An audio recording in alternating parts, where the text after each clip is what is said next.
This keyboard uses electric induction switches, which are apparently better than magnetic switches. So is this the end for magnetic switch gaming keyboards? Let's find out.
Now that seems to be everything inside the box. Very nice and unique packaging. Very secured. All of the accessories that you will be needing will come with the box. From the title, you guys probably already know that this won't have magnetic switches, but it will have switches that might potentially replace magnetic switches. These guys are called electric induction switches. You guys saw them a little bit earlier. But yeah, it should perform like a magnetic switch where you can adjust the actuation points, rapid triggers, stuff like that.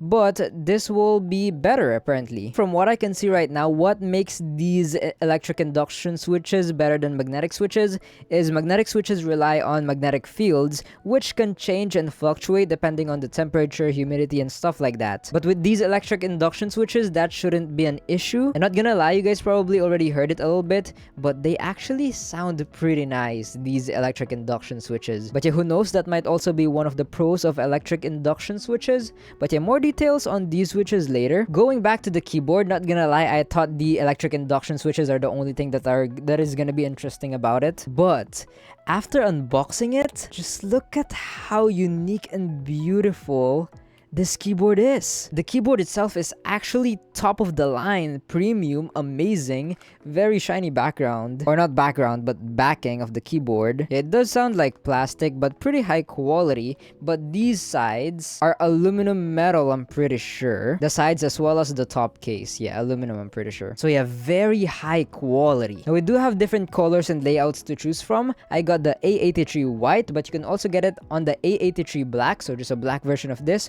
or you can get it on the A67 version, which is also available in black or white. I really appreciate all of the different options they've given us. Now for the keycaps, these should be MDA profile high quality PBT keycaps. They do look pretty nice and high quality. I did show you guys all of the extra keycaps earlier, and they are also pretty much the same, just different colors. So if you want more colors or you want to go with a specific color theme, you can go ahead and switch like the space bar, these arrow keys, you can switch it to white or the purple. But okay, moving on to the switches. Yes, you can remove the switches from the PCB, but since there isn't a lot of electric induction switches right now, I'm not sure if you can call this hot swappable. Maybe if you can get some switches that are similar structured to this, similar electric induction switches, then yeah, it might be compatible with this. But yeah, from what I can see on the website, these should be Pop Pro switches. There is some engraving over here saying Kale. I'm pretty familiar with the name because, you know, Kale switches, they're often used on Migss mouse. But yeah, these switches apparently offer 255 level adjustable trigger accuracy. This new technology is apparently co-developed by AESCO, I'm sorry if I'm not pronouncing it right, which is a sub-brand to Rapu, as well as Unionwell and Kale. A lot of company names over there, but yeah, I'm guessing since Kale is the one branded over here, they're mostly one of the guys that are responsible for these switches. They do look pretty unique, very minimal wobble, stable over here. I think they sounded amazing. They do have two stems like Gateron magnetic switches,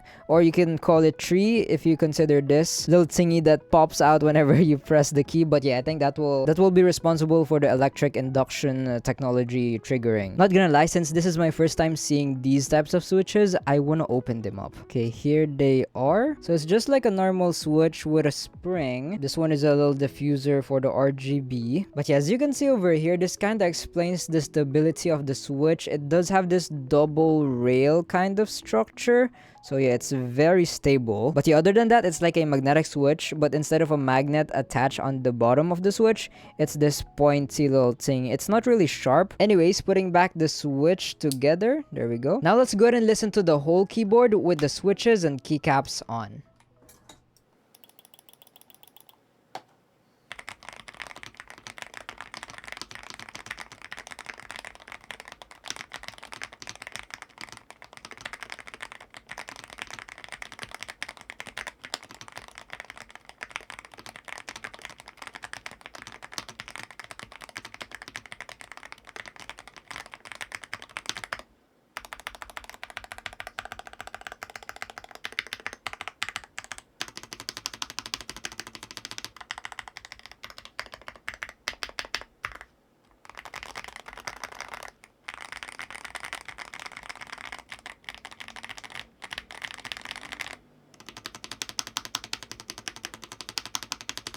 Okay, after hearing that, I'm very impressed with how good this keyboard sounds like. And since these switches probably have a big part to play on it as well, I'm kind of scared for magnetic switches. This sounds amazing and definitely beats some magnetic switches over there.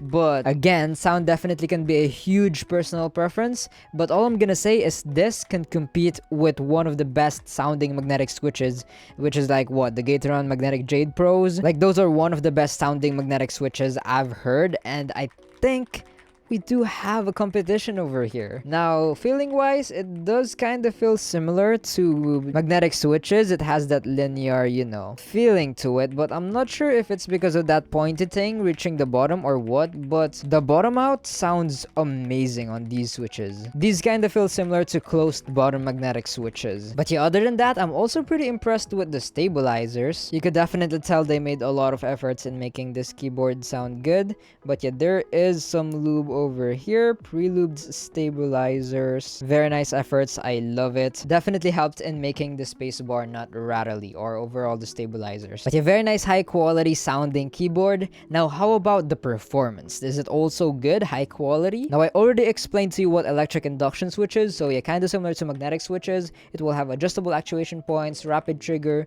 but you will also see its other features later on the software. Now this also apparently has high-speed scanning sensor chips, and the crazy part is it has 0.013mm accuracy. What? If that is actually usable, that will be crazy, since this doesn't use those magnetic field type of thing which fluctuate and stuff like that. If that 0.013 actually is usable, this would be crazy. I can definitely see it replacing magnetic keyboards if that is the case. It will also have zero dead zone. It also does support 4000 Hz polling rate wireless and 8000 Hz polling rate wired. And yes, you heard me right, wireless. Here is the dongle. We do have a little storage over here, but yeah, since it is wireless, it will have 10,000 milliampere hour battery inside with rated durability of over 200 hours with the backlight turned on and over 300 hours with the backlight turned off. Keyboard also supports quick charging up to 80% in just 2 hours. I thought I was just gonna be impressed with the switches with the electric induction feature, but mind-blowing, bro. And yeah, those are pretty much the specs. Definitely amazing, top of the line. I mean, 4000 Hz wireless, 8000 Hz wired, 300 hours. What? But okay, without further ado, let's also go ahead and check out its RGB. So we do have the Windows and Mac switch over here from what I can see, since it does have W and M. And then over here it will have, I can see a plus sign and the dongle sign. So I'm gonna go to the dongle, since yeah, there it is. It is flashing white and now blue. But okay, I got the keyboard plugged in and it is working. RGB is pretty okay. It is not that dim. It is also not that bright. We'll see what we can do though in the software. Okay, after scanning this QR code, I'm brought to their official website, I'm pretty sure. A-Hub is their software from what I can see. Okay, you can read this, but this apparently means now available downloadable download experience. Okay, that's download experience. This should be compatible with all AESCO peripheral products. A lot of people are actually now finding downloadable softwares attractive. It definitely has some pros. A lot of people say like, what if the web software, like let's say there's a web-based software, what if the website shuts down? Your keyboard is now stuck, uncustomizable, which does make sense. But yeah, I think the best one will be to have both web-based and a downloadable software if a company wants the best, experience. But okay, let's extract AHub. Let's run it. Welcome to the AHub setup. Pretty unique installer, not gonna lie. Not sure if I like it, but for the video, for you guys, yeah, let's install it. Yeah, this is definitely one of the pros of having a web-based software. No need to download this stuff. We have AHub now. So first we're greeted with the homepage, my profile default. We do have dark mode, light mode, switching to dark mode settings. Yeah, dark, sync the team with computer. We have language, receiver pairing, about the driver. Update, I think we're on the latest. Yes, sir. Boot, minimize the system and tray close. But okay, let's go ahead and click this. And here we are. Pretty unique software so far. So we can increase the brightness over here. I want that to be full. Can you guys see the RGB a little bit more now? I do love reactive ones if you know me. Not really seeing any of those right now, but we do have the plus button over here, which lets us do custom color.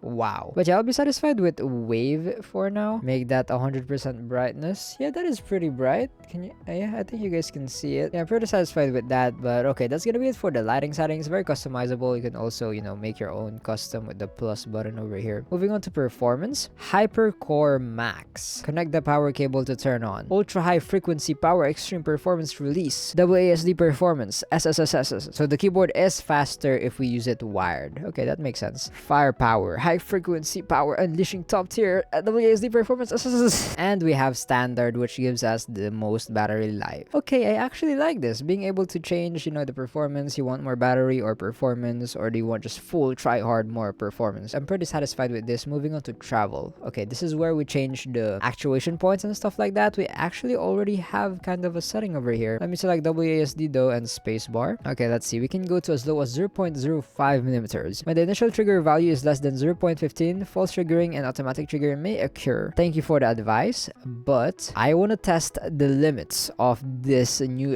electric induction switches. So yeah, I'm just gonna go to the lowest we can go, 0.05 millimeters. I'm not gonna set any bottom dead zone. Let's see how this works. Rapid trigger sensitivity as fast as it can. Okay, let's go ahead and test this out. Okay, I'm just wiggling the keys. it is actuating. Yeah, it also does accidentally deactivate if I just wiggle the key while pressing it down. Yeah, let's follow the warnings over here. We can also calibrate it, but I'm pretty sure it already has automatic calibration, but you know what? Sure, why not? Okay, I'm gonna save that. Okay, let's test out 0.1 millimeters. Okay, no accidental actuations. That's nice, that's nice. But yeah, as soon as I press the key, it does actuate instantly. No accidental deactivations as well. I mean, the switch is so stable. Yeah, this should be good. But yeah, feel free to increase it whenever you experience any accidental activations or deactivations. Now, I'm not gonna go to too much details on the reasons why I set these specific actuation points on each keys and stuff like that. Since I kinda already made a little tutorial on the best settings for magnetic keyboards, I'm just gonna kinda do the same over here. Okay, there we go. Feel free to copy it if you want. But yeah, this is what I think is the best, or what I would use. But okay, moving on to remap. Okay, so we can remap the keys over here, change the function keys, Mac FN. We also have DKS over here, mod tap, toggle key, rapid tree or rapid snappies, SOCD, and macros. For the SOCD, I want to set okay, we already have it over here, my W and S and my A and D. We also have subsequentially override, absolute priority, trigger, or conflict. Nice. But it seems like we cannot turn on both W and S and A and D. But yeah, I'm gonna do A and D. That's pretty much enough for me. And then next, we also have settings. We can update the firmware. Sleep time, don't go firmware update as well. Oh, we do have an update. Okay, let's do that. It reset. Oh, okay. Lesson learned, guys. Before you do anything about the keyboard, make sure you update the firmware first. Okay, it should be done now, if I'm correct? Yeah, we're now in the latest. Okay, everything saved again for some reason. And we are now currently on the Hypercore Max WASD Performance Assist. Wow, okay, wired ultra fast mode. Let me also enable that. Set the RT value above 0.1 millimeters. Very low RT values and trigger thresholds significantly increases the risk of misclicked keystrokes. I just pressed the D a little bit or whatever key on 0.1 millimeter rapid trigger. It just goes crazy. I'm gonna set it to 0.1 millimeters. Okay, it still happens sometimes. Let's do 0.15 millimeters then. It's so much better now. Okay, that doesn't happen anymore. But yeah, anyways, I'm pretty satisfied with the software over here. Now let's go ahead and test this out on Keyboard Inspector. And since I'm on wired, this should be 8,000 hertz polling rate. Now take note though, I'm not 100% sure how accurate Keyboard Inspector is. But here are the results. It is showing like 2,000 polling rate pattern over here, but also on 8,000. Yeah, 2,000 is quite high over here. Let's do that again one more time. Yeah, 2,000 hertz is more dominant over here. Or I don't know, I might just be not reading it right. But yeah, for those interested for the results on Keyboard Inspector, here it is. Now let's try it on wireless. For wireless, it should have 4,000 hertz polling rate. So let's try that. And it does have pretty similar results, wired or wireless, on Keyboard Inspector here. Yeah, it is showing a little bit of a 2,000 hertz pattern kind of thing. Not sure if I'm reading this right. Again, correct me if I'm wrong, please. But yeah, don't take this for granted though. Take this with a grain of salt. Not 100% sure how accurate Keyboard Inspector is. But yeah, without further ado, let's go ahead and test this out more in game. I've got your trail.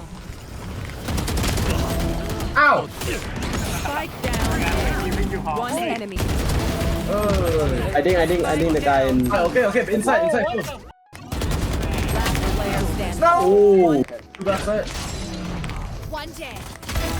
Over here. One more. Guide us salvo. Oh, there's more. Guys. Spike planted. No distraction. Last player standing. Stopping fire. Destabilizing. One enemy remaining. Got three. Oh my god, man! 3 city. PQ. Next. Upper heaven. Die. No PK.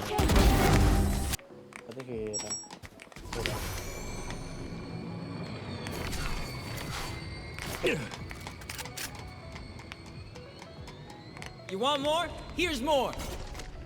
You like that? You got a mind game? Nice! You like that? Let's go, Miggs! Oh my god.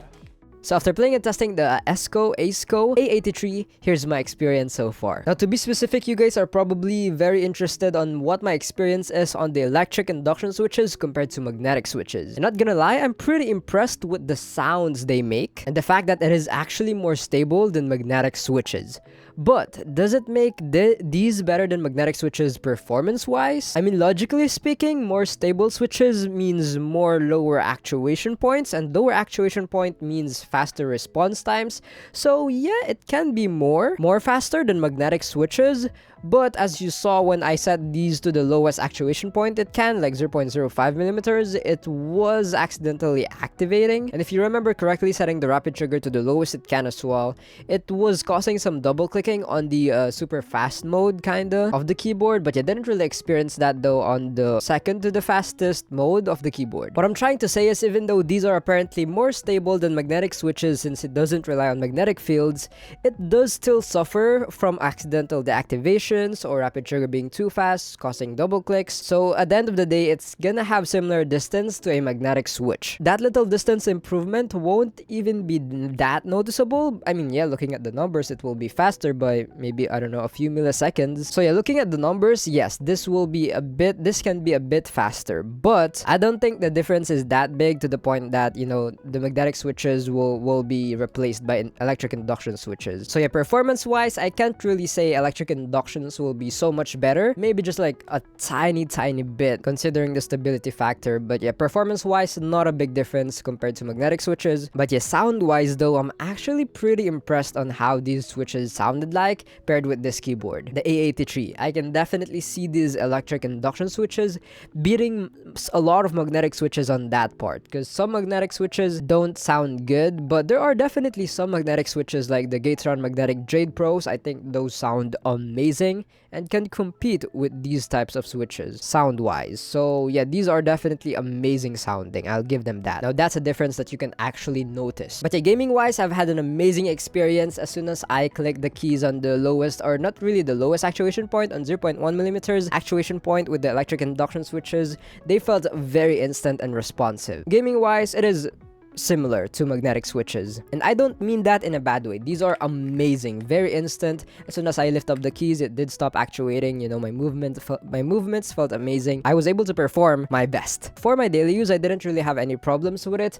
I actually really loved using it because of the sound. Again, it does sound definitely better than a lot of other magnetic switches, but the keyboard definitely also had some part in making that sound good. I really love the layout they had over here, the F keys, the delete key, all these extra keys, very useful for, you know, daily use. So, would I recommend this keyboard? Well, in Migss, you can get it for around $169.99, but with discount code MIGSS, you can get $5 off, so that will be $164.99, which I wouldn't say is on the cheap budget range, or I also wouldn't say that it's too expensive though. It's like on the middle range of prices. I mean, you're pretty much getting an aluminum case, except for the bottom though, it's plastic, but very high quality plastic. The overall keyboard feels pretty high quality, and it is also wireless. It does have a lot of features, and again, it is using that new electric induction switch feature. It can go up to 8,000 hertz. Yeah, I think the price around $164.99, that is amazing. Oh, and also considering how good sounding this keyboard is, that is definitely a worth it price. I would recommend it. So if you're interested, I'll be putting this keyboard first link in the description, and a little disclaimer, this keyboard is sent to me by Migss, but that won't change in my review though. Everything that you've been hearing me say about this magnetic keyboard are my honest opinions, or wait, not magnetic keyboard, this electric induction keyboard are all my honest opinions and review. So yeah, please use my discount code and my affiliate links in the description when buying this keyboard or anything from Migss. It would really support me a lot and the channel. But yeah, I pray and hope that this video helped you in some way. I'll go ahead and see you guys in the next one. Don't forget to stay grateful, and remember, Jesus loves you. Bye bye.